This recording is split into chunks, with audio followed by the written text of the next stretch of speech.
দিল্লিতে 2 ঘন্টা 3 ঘন্টার মধ্যে পর পর 3বার অভিযান কৃষকদের, আর তা নিয়েই ধুন্ধুমারের ছবি দেখাবো। ধুন্ধুমারের ছবি কৃষক আন্দোলনে দেখুন, একদিকে পুলিশের কাঁদানে গ্যাস, অন্যদিকে কৃষকরা ছুটছেন, একেবারে ইট পাথর ড্রোন থেকে ফেলা হচ্ছে, কাঁদানে গ্যাসের শেল ফাটানো হচ্ছে।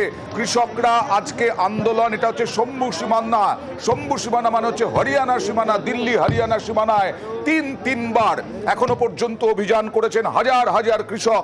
তাদের দাবি, 3টে দাবি রয়েছে তাদের, সেই 3টে দাবি নিয়ে তারা আন্দোলনে নামার কথা।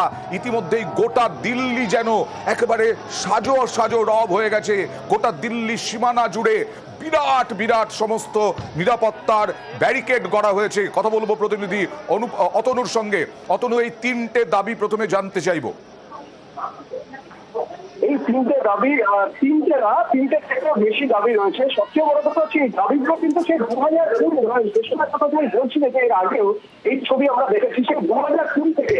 এবং সেই দাবি নিয়ে যখন বারবার করে তারা বলছেন এবং বলার পর যখন কোন রকম কোনো উচ্চবাচ্য নেই সরকারের তরফে, তখন তারা ডিসেম্বরে ডেডলাইন দেন যে এবার আবার তারা দিল্লি অভিযান করবেন। তখন গতকাল রাতে তড়িঘড়ি 2 মন্ত্রী গেলেন, গিয়ে তাদের সঙ্গে কথা বললেন। কি দাবি, যে দাবিগুলোর কথা তুমি বলছিলে যে 3টি দাবি অত্যন্ত গুরুত্বপূর্ণ। তার মধ্যে একটা হচ্ছে বিদ্যুৎ আইন 2020, সেটা বাতিল করতে হবে। আর কি করতে হবে না, লক্ষ্মীপুর ফেরিতে মূলত কৃষকদের যে ক্ষতিপূরণ, সেই ক্ষতিপূরণ দিতে হবে। কৃষি ঋণ মকুব করতে হবে এবং ফসলের ন্যূনতম সহায়ক মূল্যের আইনি নিশ্চয়তা দিতে হবে সরকারকে। সবচেয়ে বড় কথা হলো, এর আগে যখন কৃষকদের দিল্লি চলো অভিযান হয়েছিল, তখন এই সবকটি দাবি নিয়ে ভাবনা চিন্তা করা হবে, উচ্চস্তরে ভাবনা চিন্তা করা হবে, এই আশ্বাস দেওয়া হয়েছিল। 4 বছর তারা অপেক্ষা করেছে। এবার তারা 1500 ট্রাক্টর আর 600 গাড়ি নিয়ে দিল্লি অভিযানে নেমে পড়েছেন। এবং এতটাই গভীর চিন্তার জায়গা যে 2 মন্ত্রীকাল হরিয়ানায় গিয়ে কথা বলে যখন সমস্যার সমাধান হয়েছিল না, রাতারাতি সিদ্ধান্ত নেওয়া হলো আগামী 1 মাস দিল্লি জুড়ে কারফিউ। 12ই মার্চ পর্যন্ত দিল্লি জুড়ে 144 ধারা জারি করা হলো। তার কারণ, আর 12ই মার্চ পর্যন্ত 144 ধারা, আর এখন যুদ্ধক্ষেত্র হয়ে উঠেছে, বলা যায় রণক্ষেত্র হয়ে উঠেছে। একের পর এক কাঁদানে গ্যাসের শেল পড়ছে এবং পাল্টা কৃষকরা ইট পাটকেল ছুটছে পুলিশকে। আর মমতা বন্দ্যোপাধ্যায় কৃষকদের আন্দোলনে এইভাবে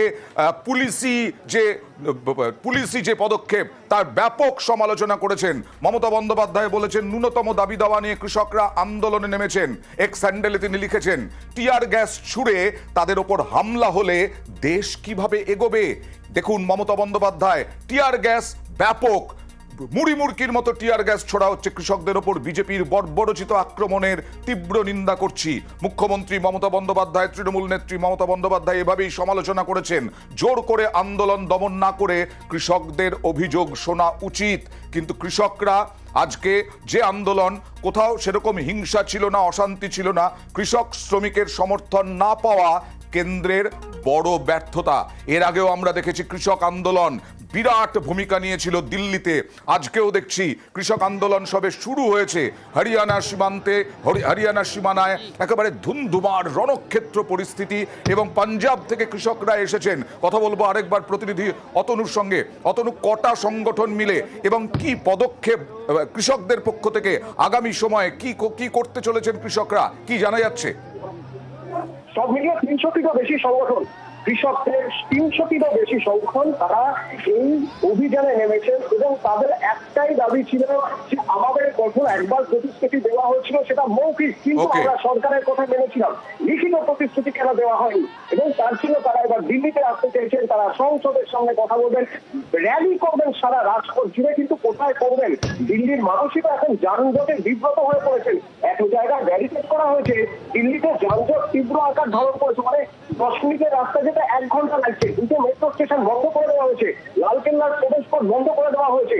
এবং যে জায়গার কথা তুমি বলছো, অর্থাৎ শম্ভু সীমান্ত, সেখান থেকে প্রায় 200 কিলোমিটার এখনো দিল্লি রাজপথ। সেই ডিস্টেন্সটা যাতে না আসতে পারেন, তার জন্য মেকশিফট 2টো জেল তৈরি করা হয়েছে। ওই হরিয়ানার ওখানে 2টো স্টেডিয়ামে 2টো জেল তৈরি করা হয়েছে কৃষকদের, যদি সেখানে রাখা যায়। অর্থাৎ কোনোভাবেই কৃষকদের, আমরা আসবো, এই খবরে আসবো।